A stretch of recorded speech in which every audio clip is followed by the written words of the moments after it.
दुष्यंत चौटाला बार बार ये कह रहे हैं कि इस बार जो चुनाव के अंदर गोविंद कांडा को विजयी बनाए और विकास करवाने की जिम्मेवारी मेरी है।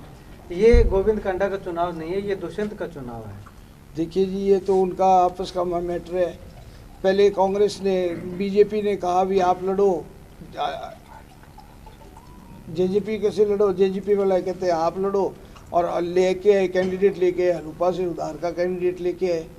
और अब वो अगर कह रहे हैं तो ये तो सरेआम बेवकूफ़ बनाने वाली बात है। अपना खुद का कैंडिडेट खड़ा करते हो, और अगर करेंगे मदद तो वो उनका अधिकार है, वो करें उनकी मदद।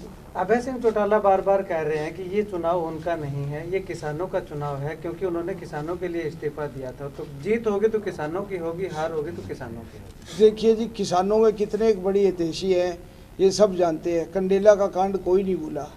13 निर्दोष किसान किसके राज में मरे थे?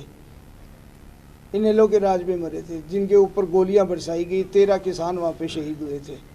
तो कितने बड़े किसान ने हितैषी हैं, ये तो इस चीज़ से जग जाहिर हो जाता है, कहने से कुछ नहीं होता। अशोक तंवर जो कि पहले कांग्रेस में रह चुके हैं, प्रदेश अध्यक्ष भी रह चुके हैं, उन्होंने आज इंडियन नेशनल लोकदल पार्टी को समर्थन दे दिया। ये तो पिछले चुनाव में भी उन्होंने दिया था, ये कोई नई बात नहीं है। 2019 में भी उन्होंने उनको समर्थन दिया था, तो ये कोई नई बात नहीं है। वो तो हमेशा ही ऐसे करते हैं। कितना फर्क आप क्या मानते हैं? अशोक तंवर का समर्थन देने से क्या? अशोक तंवर का जी यहाँ पे कोई ज़्यादा वजूद नहीं है। वो छोड़ चुके हैं यहाँ पे, वो दिल्ली रहते हैं, शिक्षा बहुत कम आते हैं। अब उनका कोई खास विशेष लगाव इस एरिए से नहीं है, ना उनका कोई यहाँ पे होल्ड है।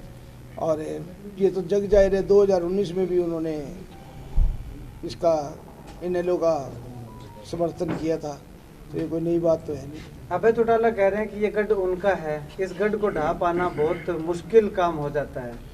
देखिए जी, गढ़ तो राजा महाराजाओं के टाइम में होते थे। आज के दिन गढ़ जो है बटन से, जब इलेक्शन का इलेक्ट्रॉनिक मशीन का बटन दबाएंगे उससे जहा जाता है, उससे बनता है गढ़।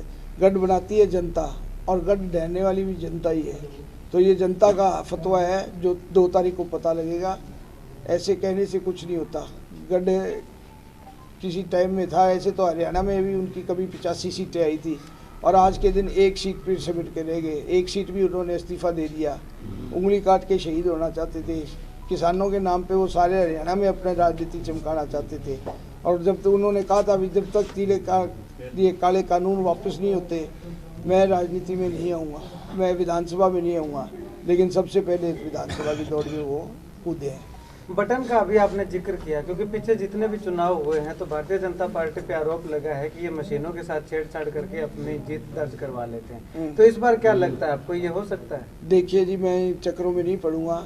मेरे ख्याल में अगर ऐसी बात होती तो अन्य जगहों पे, बंगाल में जो हुआ उनके साथ सबके सामने है। ये ईवीएम मशीन में कोई, मैं नहीं मानता भी ऐसी कोई बात है। ईवीएम मशीन बिल्कुल सही मशीन है, और ये बिल्कुल फेयर इलेक्शन कमीशन द्वारा कराया जाएगा, क्योंकि वो एक इंडिपेंडेंट बॉडी है। इंडिपेंडेंट बॉडी होके इलेक्शन, साफ सुथरा इलेक्शन।